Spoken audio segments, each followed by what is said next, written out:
We've just got a few questions. Yeah, there we go. There we go. Cool. And that is, yeah, it's recording. Yeah, awesome. Cool. We just want to ask you a bit about climate change and your perspectives on it and stuff like that. So, do you think that New Zealand's current government has taken sufficient action on climate change and does justice to our future generations? No, I don't. I think that the watering down of the emissions trading scheme and the failure to get a cross-party consensus in Parliament on how we should proceed on this issue is a real shame. I think also the fact that they don't have an ETS that generates revenue which they use to fund complementary measures is a real problem, which is, was a design feature of our original scheme. That's how we were going to basically fund all the stuff that the ETS couldn't do to try and move us to a carbon positive economy. And so would you say that strengthening the ETS would be one of your main goals if you were elected? Yes, it's important to have an economic instrument, whether it's a carbon tax or an ETS, to price the production of greenhouse gases at that marginal area where people are making investment decisions about whether to go dirty or clean. Yeah, sure. But you need a whole lot more than an ETS. You need a strong price signal, but then you need a whole lot of things that people can take advantage of in their everyday lives to minimise their carbon footprints. We need to be ready for the electric vehicle revolution, which we're not. We need to be much more serious about biofuels than we are. The biofuels obligation was scrapped back in 2008. And we need to have a much stronger energy and transport strategy to get those emissions in those sectors down. Yeah, of course. Sure. So it's more or less answered our next question, which was asking your opinion of the ETS. So, what would be your opinions on the expansion of fossil fuel industries in New Zealand? Well, look, it's clearly not the way of the future to go fossil fuels. But the problem I think we have, in all honesty, is we're 30 or 40 years away as a planet from the big switch to non-fossil fuels. So I'm not going to say there should be no exploration for hydrocarbons. I think that would be hypocritical of us just to say, well, we're not going to do that, but, the Australians can keep doing it, or, whoever. The reality is there's going to be that sort of activity for a while. The best thing we can do, it seems to me, is have a safe regime rather than the kind of Wild West regime we've got now for it. So you have proper consultation with communities when it occurs, you have proper environmental safeguards in place, rather than having to run to the Australians to borrow safety equipment when a problem happens. And you've got to have a proper regime in place so that the companies that do the exploration are bonded so that they're responsible for anything that goes wrong. But obviously you don't want to be encouraging that as your economic future. The economic future of New Zealand is clearly in the clean energy and clean tech space. And it seems to me that, as I say, while I wouldn't ban hydrocarbon exploration, I certainly wouldn't be going out of my way to fund it, subsidise it or encourage it. I think the attention has to go much more clearly toward what we know as the future. In the same line as that, would you support the call across New Zealand for a 10-year moratorium on new coal and lignite developments? I wouldn't, because I think the ETS should do that job. One of the reasons I came into politics was I remember what it was like to have a Prime Minister called R.D. Muldoon sitting across the way banning things at his morning press conferences because he didn't like them. I think Parliament's job is to set a predictable regime in place. Sure. And if you have an ETS working properly, then it's not going to be economic to extract lignite, particularly the way it's being contemplated down in Southland. And if you've got a properly functioning ETS, it should be unattractive to take out a whole lot more coal. So I'd rather we used predictable and well understood policy mechanisms rather than just sitting here and banning things for, say, 10 years. I mean, I don't know what the magic of 10 years would be. But having said that, I think the other tools that are available to politicians that should be used are things like national policy statements under the Resource Management Act. And I see no reason why New Zealand shouldn't have a strong national policy statement on the use of renewables versus fossil fuels, which very much prefers the former and discourages the latter. So my answer is, I don't like the idea of sitting here banning things for arbitrary periods of time. I do like the idea of using predictable and well understood policy mechanisms to achieve what is likely to be the same goal. Right, sure, okay. Sure. Oh, do you want to know something? Sure. What do you see as the main future sources of energy for New Zealand? And would you support a call for the government to create an action plan to attain 100% renewable energy by 2050? Well, clearly in the electricity generation area, we've got this massive advantage with hydro, which we need to really treasure. When I was on the board of Meridian Energy, we decided that we would go 100% renewable as a generation strategy. So we massively expanded wind, and the result is West Wind and the Ohariu and Makra farms, as well as Te Apiti in the Manawatu and the proposed developments down at Lake Hayes in the South Island. So I think in electricity you've got keep hydro, do more wind and do a lot more geothermal, which can basically be the replacement for Huntly and that fossil fuel problem we've got in the middle of the North Island. Get more efficient on the kind of household and business side, so if you've got proper efficiency you could probably avoid having to build a whole lot more generation, and obviously get more efficient on transmission as well. On transport fuels, it's clear to me, reading the Parliamentary Commission of the Environment's report last year, that wood, when we got the technology available, New Zealand's just kind of got this abundant wood resource.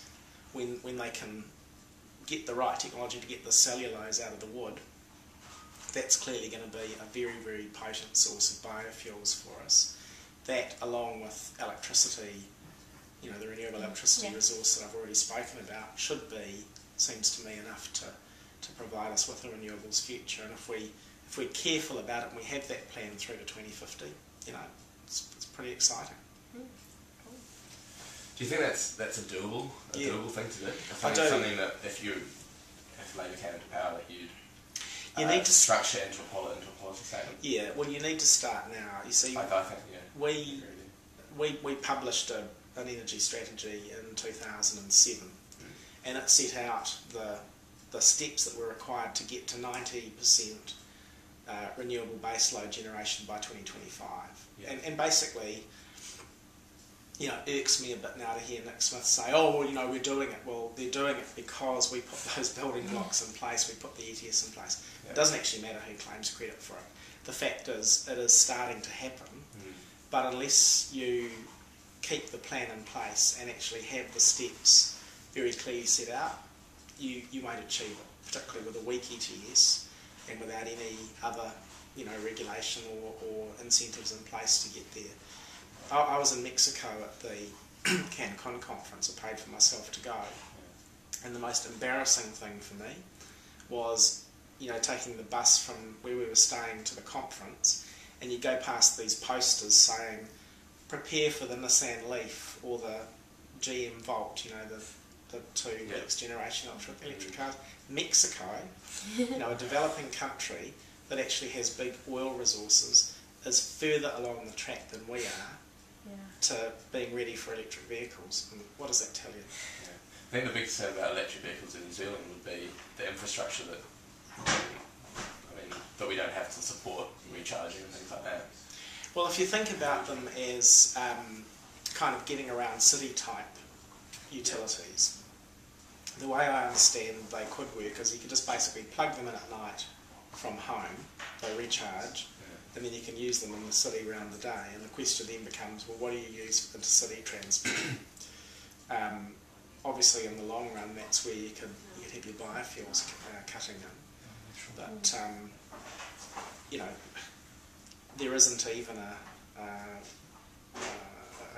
government strategy to get people to start thinking about this. And they're going to be, they're going to be ubiquitous in 5 years. Yeah, absolutely. Do you think that the government should be doing more to promote research and development and deployment of low carbon and more sustainable technology practices in New Zealand? Yes, I do. I don't know whether you guys went to Paul Callaghan's talk at the town hall last month. No. It was really good, and to me it confirmed one key policy that we've announced, which is that we really need to up private sector research and development in this country. It's just not happening at the right level. And we've said we'll do that by basically bringing agriculture into the ETS on time rather than giving it yet another holiday, and using the revenues that come to the Crown from agriculture to really giving private sector research and development a boost. It seems to me if we do that, a lot of it's going to go into clean tech, because that's where a lot of New Zealand entrepreneurs have got their heads, which is good, but it just needs that lift. It needs that sort of quantum step to encourage it, so that we actually start getting serious about it rather than just talking about it. Yeah, sure. Do you want to jump in on this? Yeah. Do you perceive New Zealand's dependence on oil as a risk to our economy in an age of high and increasing oil prices? I do, not for the traditional reason though that a lot of people do. A lot of people say, we're hitting peak oil and oil will run out. I actually don't think that's right. I think the evidence is that there's actually quite a lot of hydrocarbons around. The issue is that they're just becoming really expensive to extract.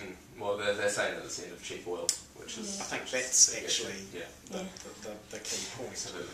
And when you look at the supply chains, we're right at the bottom. People are not going to prioritise New Zealand. We've got Marsden Point, which can't even refine oil that's produced in the New Zealand continental shelf, because it's geared to basically refining the stuff that we import from Australia and Singapore. So it's completely round the wrong way. The first thing we should probably do is sort Marsden Point out so that it actually can refine the stuff we produce ourselves, which we just all export to foreign refineries.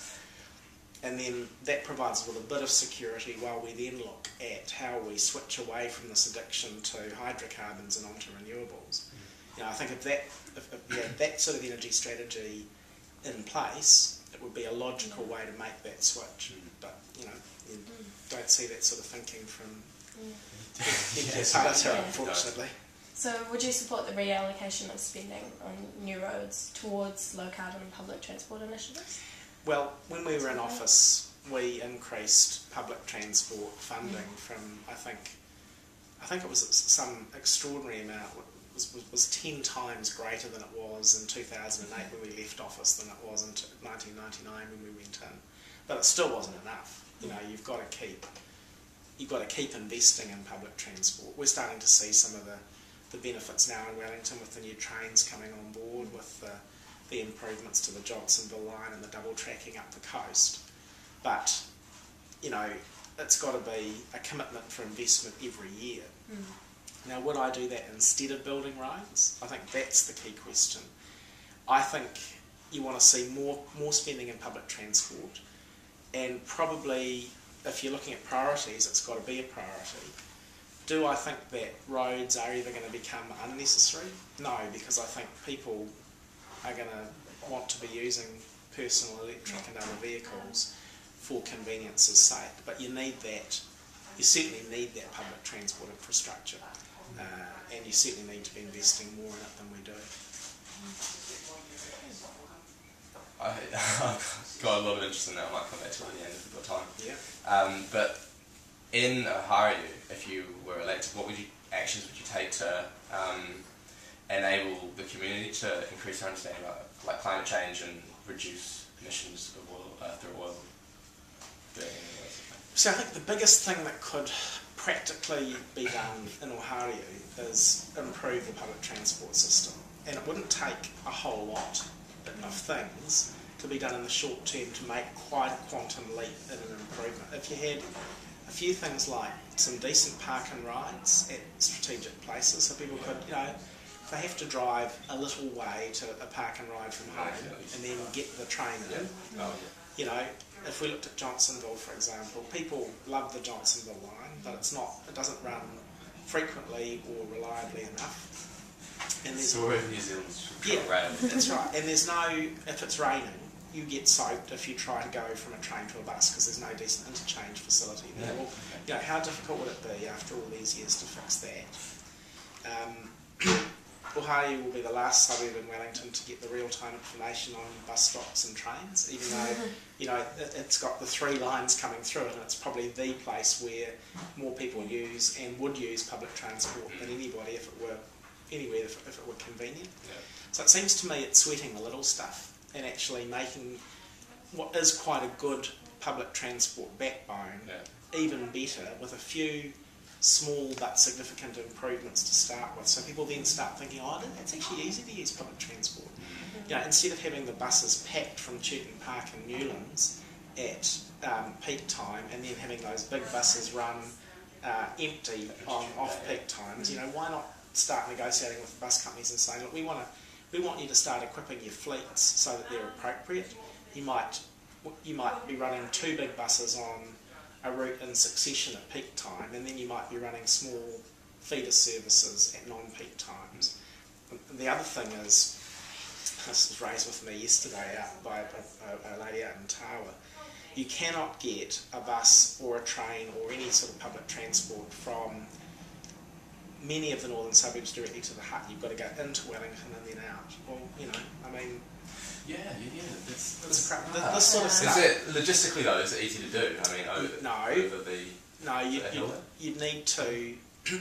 You could do it now with the bus service, but even if you started with a peak hour service that allowed people who've chosen to live in the northern suburbs but work in, say, Petone or the Hutt, if you had a kind of 1 or 2 services in the morning and 1 or 2 services in the afternoon and evening, just to start with, so that it would actually be practicable to do that, to get to and from work.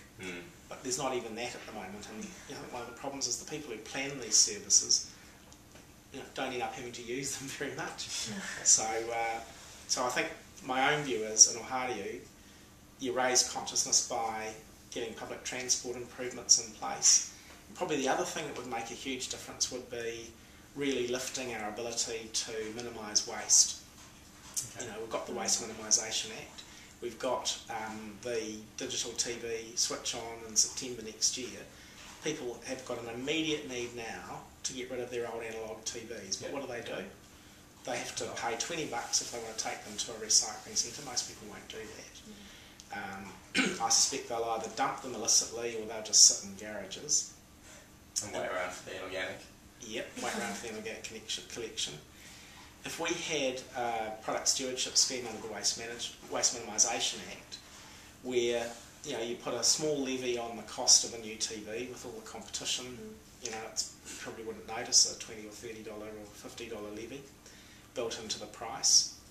And if you could take your old TV down to Harvey Norman or the warehouse or wherever, when you picked your new TV up, and if this levy paid for the price of collection and recycling, it would just be huge. And it would start to get people thinking, okay, right, this is the way to go. Retailers would get into it. It's a chain effect with this sort of thing, but it needs leadership from government, and Nick Smith just refuses to put this scheme in place. So there's 2 things I would be jumping up and down about immediately. Absolutely, great, awesome. Elyse, go ahead. So how can young New Zealanders convince the government to take a stronger action on climate change? It's a good question. And if you'd asked me 2 years ago, or 2.5 years ago, before the Copenhagen COP15, I'd have said, just keep doing what you're doing, because there was such a great mood of awareness and engagement, which I think has fallen by the wayside a bit as we've had these tougher economic times. I think, though, what you're doing is the right thing to do. Engage with decision makers, and don't accept glib answers. Really probe for a commitment and an understanding, and where you sense that isn't present, tell people. Just say, look, I went to see X the other day and they had no idea about any of these questions. You guys all need to go and see that person and pester them until they actually do start to take this stuff seriously. And, it's a big responsibility, but it's the only way that politicians will engage. Email them, write to them, go and see them, and don't just accept anything that you get told. Really, really question it. And support candidates who do get this stuff, because it's the only way we will get change at a decision-making level. I fully agree with you there. I mean,